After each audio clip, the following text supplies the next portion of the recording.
അഗ്നിപ്രതിരോധ സംവിധാനങ്ങൾ ഉണ്ടായിരുന്നില്ല. മുണ്ടത്തിക്കോട് വെടിക്കെട്ട് സ്ഫോടനം നടന്ന സ്ഥലം സന്ദർശിച്ച വേളയിലാണ് judicial commission justice CN Ramachandran Nair പറഞ്ഞത്. 43 പേർ ഉണ്ടായിരുന്നുവെന്നാണ് കളക്ടർ പറയുന്നത്.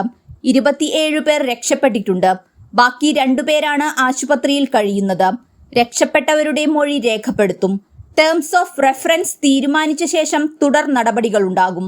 വെടിക്കെട്ട് അപകടരഹിതമായി നടത്തണം എന്നാണ് ആലോചിക്കുന്നതെന്നും ലോകത്തിലെ എല്ലാ ആഘോഷങ്ങളുടെയും ഭാഗമാണ് വെടിക്കെട്ടെന്നും ജസ്റ്റിസ് CN രാമചന്ദ്രൻ നായർ പറഞ്ഞു. അപകടരഹിതമായി വെടിക്കെട്ട് നടത്തണമെന്നാണ് തന്റെ ആഗ്രഹമെന്നും 6 മാസത്തിനകം റിപ്പോർട്ട് കൊടുക്കാൻ കഴിയും എന്നാണ് പ്രതീക്ഷിക്കുന്നതെന്നും ജസ്റ്റിസ് പറഞ്ഞു.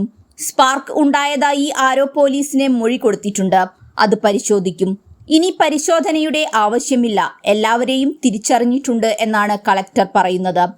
വിമാന അപകടങ്ങൾ ഉണ്ടായി എന്ന് പറഞ്ഞ് വിമാനങ്ങൾ നിരോധിക്കാൻ ആകുമോ എന്നും ജസ്റ്റിസ് രാമചന്ദ്രൻ നായർ പറഞ്ഞു.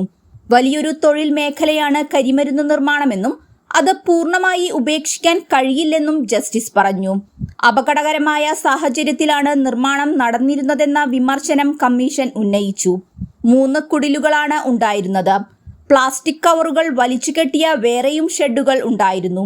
ഇത് നിർമ്മാണ മേഖലയ്ക്ക് അനുശാസമായതല്ലെന്നും വെള്ളം ഉപയോഗിച്ച് തീയണയ്ക്കാനുള്ള സംവിധാനങ്ങളും ഉണ്ടായിരുന്നില്ലെന്ന് ജസ്റ്റിസ് വിലയിരുത്തി.